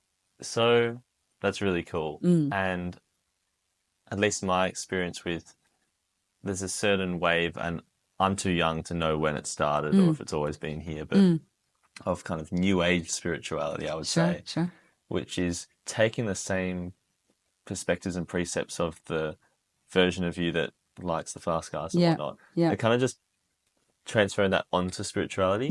So instead of a $5,000 Chanel bag, it's a $2,000 designer rag, and instead of going to Revolver upstairs, it's going to Burning Man, and it's, you know, instead of, I don't know, showing your ass on TikTok, it's you know, showing, you know, how good you are at, it's like the same thing in the guise of spirituality. That really seems to muddy the waters. Because you can be looking at the candle and be really on the right path, or you can be looking at the candle and can't wait to tell everyone else that you're looking like, you know what I mean? Oh, totally. And you'll find that across the board. You'll find that with, sometimes you have authentic spiritual teachers, and then you have spiritual teachers that aren't authentic, you know, that are just like what you're saying. But whoever you're attracted to, whatever path you follow, is a function of your own karma. So it's actually, if you find yourself with an authentic teacher or an authentic path that's actually worth its weight in gold because it's true and real and lived in and accessible, then you must have some good karma. But if you find yourself having experiences with teachers that are, you know, not authentic, and that whatever, you have negative experiences, it's all part of that person's karma, actually. Yeah. You're going to find it all. It's a world of polarity. You're going to find the best teacher and the worst teacher, and everything in between that vibrational scale of consciousness, because we live in a world of polarity, so we can understand and have the experience of our karma. So are you saying that if I'm kind of half in the world of wanting to tell everyone about my spirituality, and then half in the world of, no, I have the authentic thing here, whoever I see to guide me in that is going to be on a similar balance? I just think, and we're all at a, like, our karma sits in our soul. You know what I mean? So our energy of the good grace, and then some of the negative stuff we have to go through. These are experiences that sit in our soul, and as we awaken, or our energy awakens, some of these experiences, we have to go through these experiences. And so if you are seeking someone, you know, if you are seeking a spiritual teacher, and whatever teacher you get is a function of your karma, you know, and whatever experience you have to reconcile that karma. So again, it's a maybe one of those ones you were saying before. It's not better or worse. It's not I have better karma, so I have a better teacher. It's like you have the perfect teacher for whatever your karma needs. That's right. Yeah. That's right. And so, and you know, like when I first started, you know, I first started doing energy work. I didn't believe myself. I was like, I don't even know if this is real. Like I don't even know. And so it took many years for that to develop in me. So the healings I gave 15 years ago, 16 years ago, were the best I could do at the time, you know, and maybe there was inauthenticity there. I don't know. I was just doing my best, you know, but now the healings are very different because I got more soul energy on board. Do you think okay, a few hypotheticals to just kind of test the waters. Mm. Do you think if a character came out of Central Africa, let's say, Mm. and swept across 2 billion people in the world as the new Jesus Christ, Right. can you put yourself in the position of how you'd react to that? I wouldn't, it probably wouldn't even be on my radar Really? because, not really, because it's like, namaste, like whatever you're doing, that's great. What resonates with me Yeah. is what I'm doing, you know? Sure. And so, you know, and I hear that you keep going back to the new Jesus because because Because that's the one I yeah, understand, right? totally. Like, And the mind, there's lots of attachment to the form. So yeah. the form of Jesus, but what if that consciousness, that love personified, that consciousness that was in the form of Jesus is on the planet in a different form, in many other different So, forms. so I guess why do you need Mm, armor? Why? mm, Why? Because it exists in me. It exists in you. It it exists in does. Jaden. It exists in Yep. the doll. Like It that. does. It does. It So does. what's the? It's more potent. It's like a Yeah. whole being of it's guru, you know, and it's hard for the West doesn't really understand the guru disciple tradition. But if you're a disciple, I was a disciple of Shakti Durga initially, and then when I realized when I met Amma, I surrendered my life to Amma because it was the same as surrendering to a higher power. Yeah. I wasn't surrendering to a person. Did you feel that strongly when you initially surrendered to Shakti Durga? I didn't surrender to Shakti Okay. Durga. Cool. Yeah. I surrendered to my higher power. Yeah. And so Shakti Interesting. Durga was my teacher. And I took discipleship discipleship means discipline, where I was doing spiritual discipline and I was looking to her for guidance because she was a lot further down the path than me. I was fresh off the But she's street, you not know. the answer. Like. No, but she imparted on me wisdom and so much, and I'm really living the life that I'm living today in part because of the teacher, you know. Yeah. And then when I met Amma and I realized, oh, Amma's been my guru the whole time as my higher power. Amma is that. And they're not like, you know, they're not like fallen off trees, these No. avatars. I mean, Yeah. there They're are real to you. avatars in the Yeah. world, but it's like I realized what I was sitting in front of. And I did, like in recovery, we would surrender to our higher power. And I was able to verbally say to her, I give you my will and my life. And then my whole life changed. This is yeah. I keep on bringing it back because Yeah, yeah, again, yeah. as you've noted, it is Yeah. such a weird, not weird. It's not weird. It's happened before. It'll happen Mm, again. It's just such a foreign concept in my own totally. conditioning. Yep, yep. Um, That's right. so In the this is conditioning. probably Yeah, yeah. super annoying to listen to, but No, no, no, no. It's not. It's but not. I guess okay. I'll reframe it for another thing. Mm, I've actually got in my Instagram bio, yep. and this is I say an aspiring, useful hippie. Okay. And at least in my head, that makes a lot of sense. But to break that down, Mm, aspiring, I'm not there yet, right? mm, And there's nowhere to be, there's no destination, but mm, that's the journey, right? mm, Recognition of being on a journey. Useful but hippie. And in my head, they're kind of opposites because mm, I know a lot of spiritual people, mm, whatever that means, but that maybe even if they weren't born in the third world, kind of mm. operate as if they were. Right. The and I don't know how to say it. It sounds really Yeah. offensive, basically. Yeah. But yes, you're on a spiritual path and whatnot, and yes, you Mm, might be doing a few offerings and whatnot. mm, But compared to maybe a CEO, yeah. the impact you have is so small. Obviously, we can argue about, Yeah. or not argue, but debate Mm, the direction of that input. mm. So then it's useful. Okay, can you really put that into use? Now, you've obviously been sharing this stuff and whatnot for a while. How have you managed that rather than just living in the, because it's probably a temptation just live with armor in the temple the whole time. Oh, you want to do that when you get around the energy. Yeah, You want to do that, you know. And I have a very dear friend of mine who was also my teacher who does that, yeah. and runs a lot of stuff over there. It's But tempting. it's because they'll be, oh, this is just so good for Oh me. But yeah, it's like, okay, how can I actually be useful? yeah. And my question is, in your own context, because Mm, I'll probably illuminate my own, mm. how are you doing that? How are you becoming the Yeah. useful Amma devotee or Yeah. useful hippie or whatever it Yeah, is? useful hippie. I like that.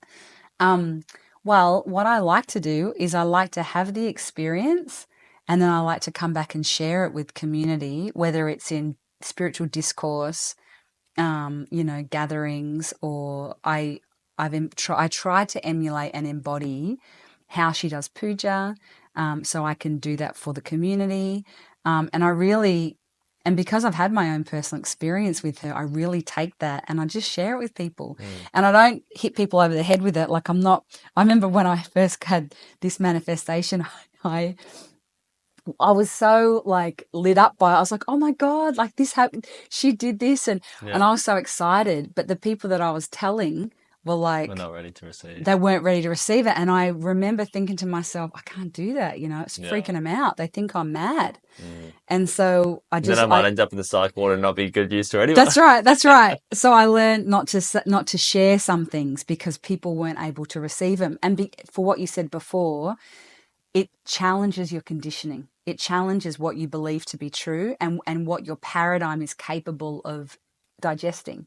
If you don't have it in your paradigm that, great masters are able to manifest things, are able to pump up their chakras so that they levitate and stuff like that. Have you seen that? No. But like that's Yeah. the great ones know about the chakra system.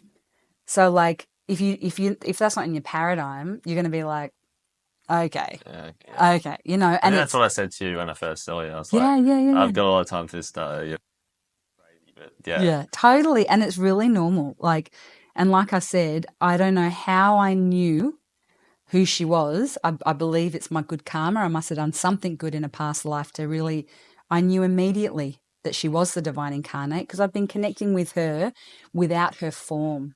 So we would call that her form and the formless. I've been connecting with the energy, her spirit, the energy of the higher power. And then it wasn't until I met her in form and I said, it's the same thing. I've been connecting that I knew, have you ever swayed in that knowledge? Have you ever looked around, going to the pub for a month in a row, been like, fuck, maybe I'm the crazy one?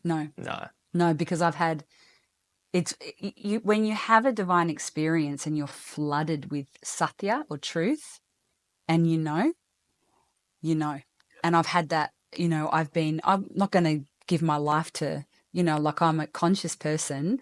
And even at 6 years sober, I was conscious. I'd been working with the energy. I'd been working with the spiritual truisms. And I knew, that Shakti Durga was my teacher, but I knew that I was connecting with another maybe energy. before meeting Amma, did you have a sway and be like, maybe I'm the crazy one?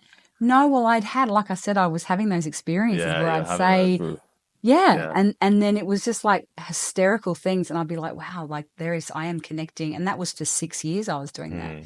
So I was already connected to a higher power. Okay. So, you how long were you in India for originally?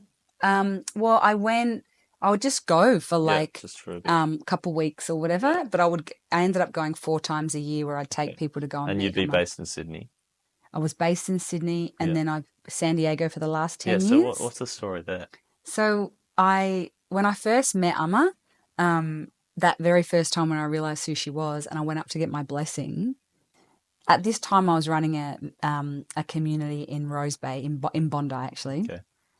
And I'd finished studying with Shakti Durga and I was sort of running things as a teacher. And I was in Pedum with Amma and I went to get my first blessing and she looked at me and she goes, "You live in California?" And I was like, "No, I live in Australia." And she laughed, she goes, "Okay." And she gave me my blessing. And I thought, isn't she meant to be an avatar? Like, isn't she meant to know everything? She's just totally made a mistake. Like, she's got me confused with someone else, but she's meant to be this avatar. I thought she, like all that.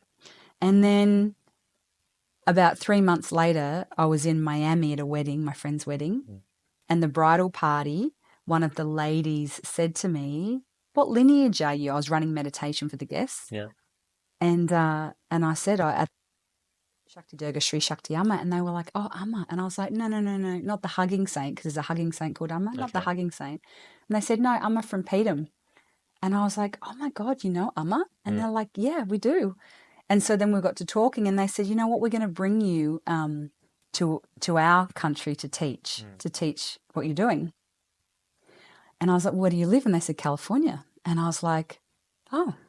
And so then in January of 2014 or February or something, they flew me to California, to San Diego. And when I got there, I realized Amma sending me here. That's why she told me I live in California. And so then I went back to Pedam, and I was speaking with Amma, and I said, Amma said to me, why California? Why San Diego? And I was like, because you're sending me there, Amma. And she said, very good, very good. So she sent me there, and then I helped to create. She created it really, but I went there and served all of the souls there, bringing her teachings and her, blessings there. I did that for 10 years, and then a few months ago, she told me when I was up the mountain with her in India, that I'd be coming back here to start community here. Okay. To Melbourne specifically? To Australia. Yeah. And I thought it'd be in Sydney because that's where my community was before I went to America. There's a big community up there.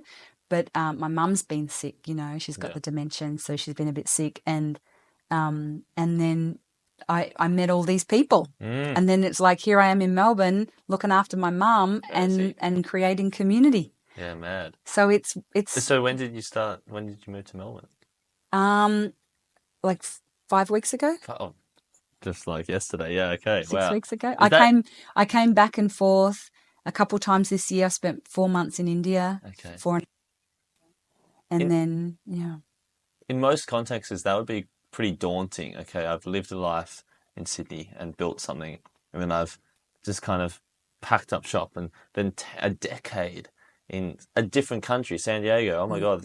And then suddenly I'm back, and, oh my God, I have to take care of my mum. And there's a lot of burden in a sense, negativity there.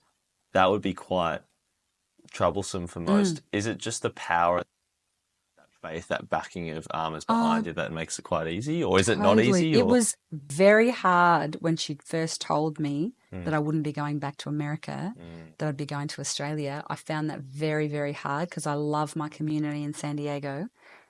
With blazing love, I love them.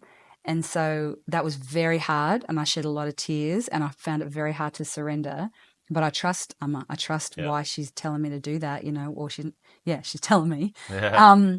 And me and my mum are like the best of friends. So it's been, and I would speak to her every day for an hour anyway, no matter where I was in the world, particularly the last couple of years, that's what I'd do, because I knew she was doing it hard. And so it's I'm so rapt to be here with my mum. I really love her, and we're like two little besties, so that's good.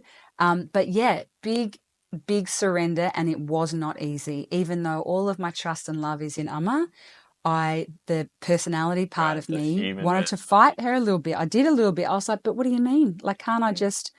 What do you mean? Like, must have been the biggest test for that, as you said, discipline. Yeah, surrender. To not tap out and go, you know what? I can't do this. I'm just going to go. But then you would have been in San Diego fake.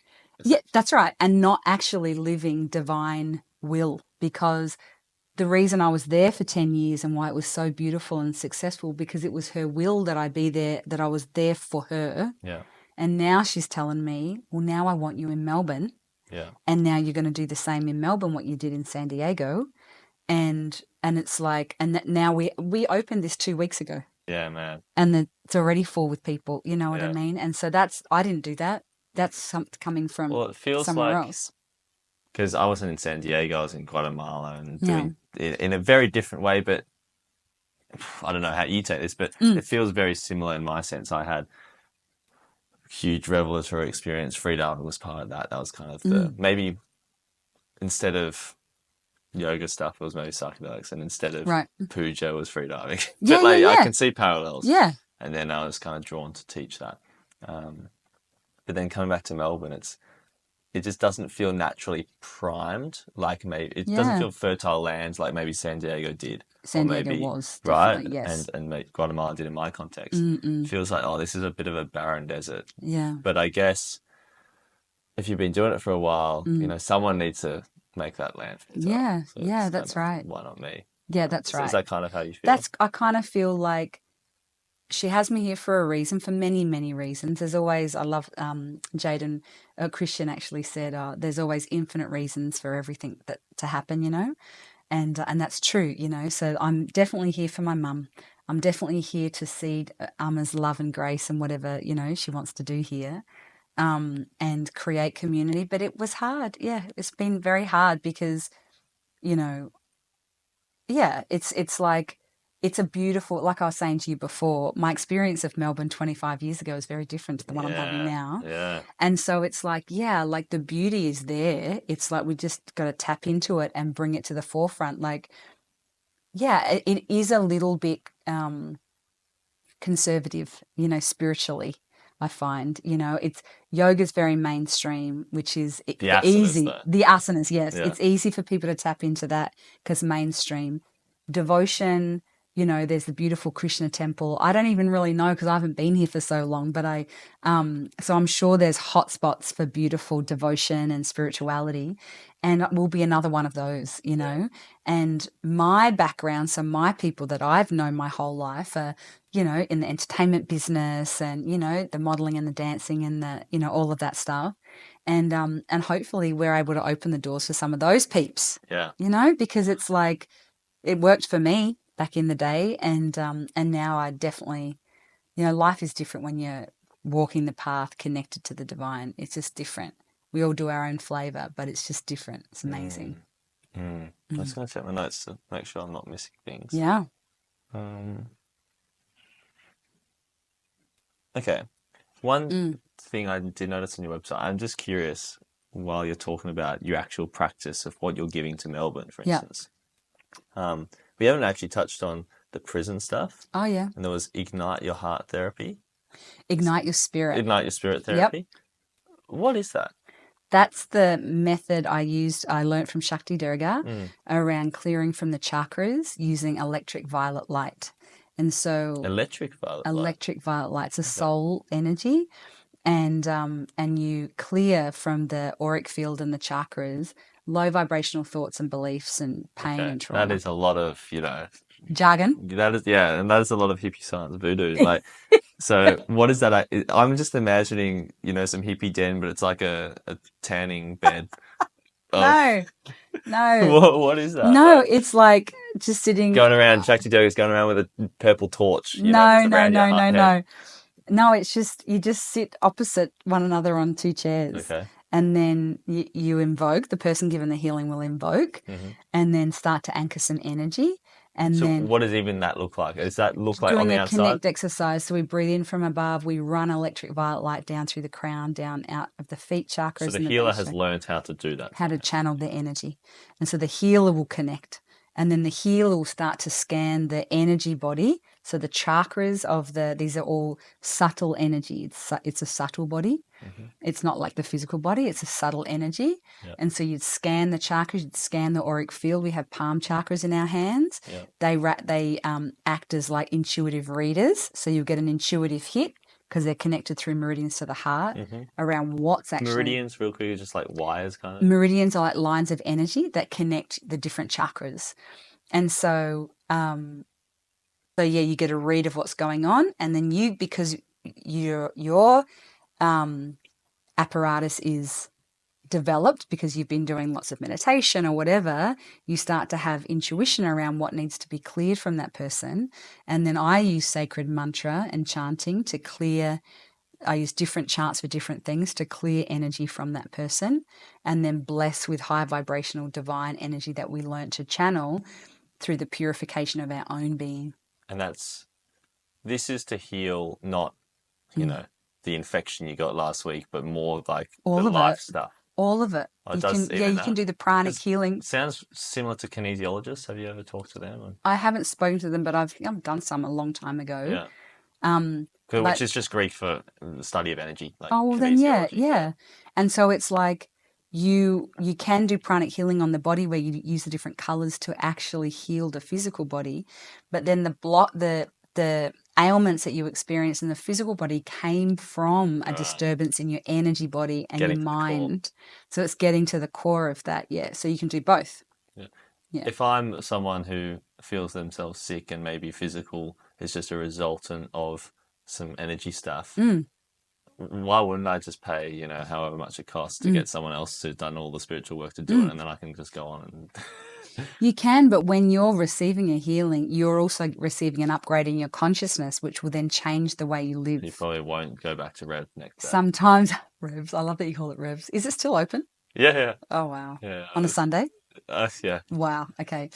So, that's really funny, but it'll change you. So like I would get many healings, in my early days, and I still get healings now Yeah. because it helps it's like course correcting your consciousness, letting go of old ideas that are creating stuff that you don't want in your life, and you course correct the whole way until you're living in a different state. So did you find that you would go into a healing at 24 or whatever Mm, the age was, 29, and then someone would be there with their hands chanting at you, Shakti Yoga, and even though they hadn't told you to do this or do that, you kind of from that did or didn't?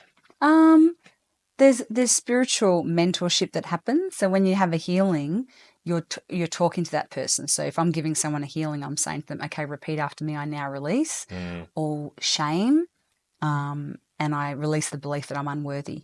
And then you find that little stash of shame that's wrapped up in the belief I'm not worthy, and you dissolve it with electric violet light, and then you sweep it out of their chakras.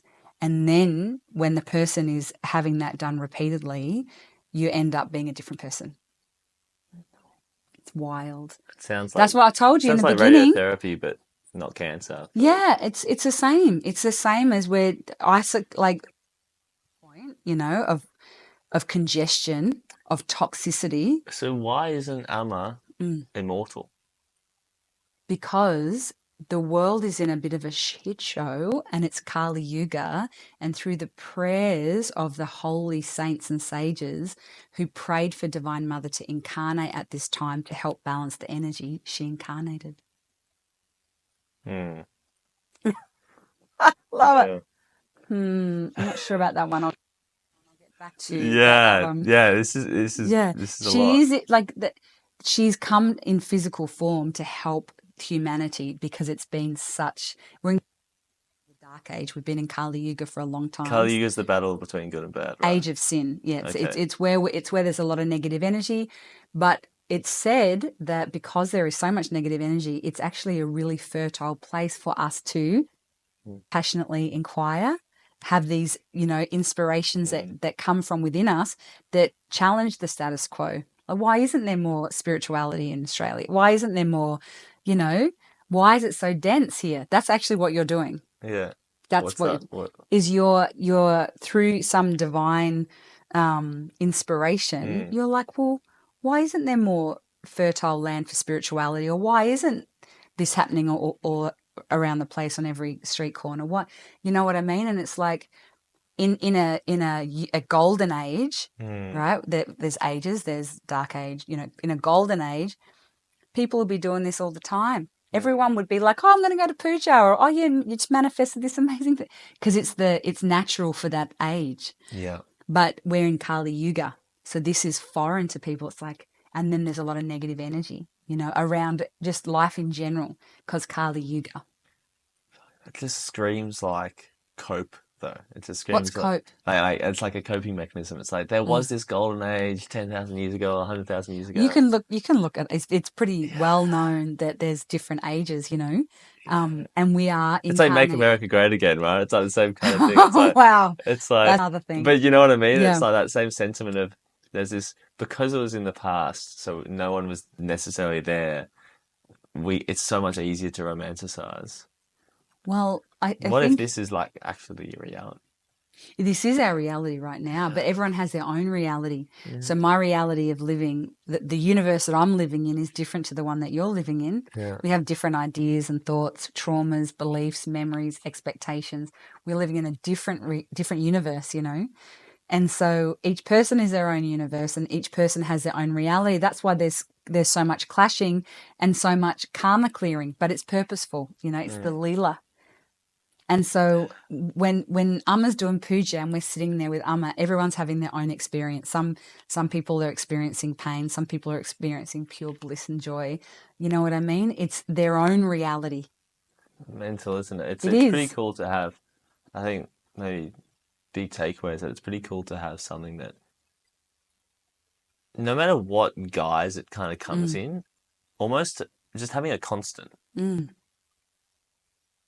Everything changes and moves and everything's different, everything's polarized. Yep. There's some figure. That's kind of how I see armor, I think. That's right. They could be special, they could not be. They could be God, they could not be. But the fact that they're constant, they're almost the only thing that you can even point a hat to and be like, Right. this doesn't change. That's right. So everything else, That's the guru. yeah, That's the guru. It's like the sun. It's always the there. sun, yeah, Always there, shining light and giving love. That's the guru. What you just described is the guru. And sometimes there's a thing called Maya, which is illusion, you know. Maya is anything that can be changed. So your paradigm can be changed. My paradigm can be changed. I'm definitely sitting in Maya, not Guru. Yeah, but something inside of you is seeking something bigger than you. Otherwise, you wouldn't have been knocking on my door at that perfect time when I was the one that answered the door in my spiritual get up or whatever. You Yeah, know, there is something inside of you that is seeking that, because the turn of events that have happened as a result have led you to doing this interview, us having this conversation, sitting in front of Narayani and Amma. yeah, it's pretty cool. And so whatever you take from it, but you described the guru perfectly when you said it's the constant, unchanging love, consistency that doesn't change. Mm, It's like our connection to the divine. It's the same thing. Guru, the divine, whatever you want to call that thing, that's what it is. And then because of our relationship to that thing, that's like a sun, we as planets circle around it, but yeah. it doesn't I change. think that's also when you think of your relationship with parents or lovers or Mm, whatever, it's almost a tragedy because they do change. So you might fall in love with someone right, right. and then they change and it's very, or the parents, they at the start for your childhood, they Mm, are almost like the sun. They almost are like mm, a guru. And then they change in certain ways. mm. And that's what, in a sense, stuffs it all up. Yeah, when we're dependent on Yeah. people that have personalities, and then, you know, they say that the mother is your first guru because she's the first one that takes you from the darkness of the womb to the light of life. So she's out because that's the job of the guru, to take the disciple from darkness to light in their consciousness. Yeah. So our mother is said to be our first guru. And then we spend our lives being dependent on other things, people, whatever, that's actually Maya. But the thing that is not Maya is the divine. And whether that comes in the form of guru, like we're saying, like the sun, and we're revolving around that like the planets, that's the thing. And when you know that you're there, when you know, I know what I'm looking at right now, and I'm putting all of my energy there because I know, you know, Mm. and then that's the power of the guru disciple relationship. That's the power of it. And it has the capacity to pull you through. That love of the divine has the capacity to walk you through the most fiery of experiences, the darkest nights, and the light of the guru is the thing that will pull you through. And I've had that experience so many times, you know.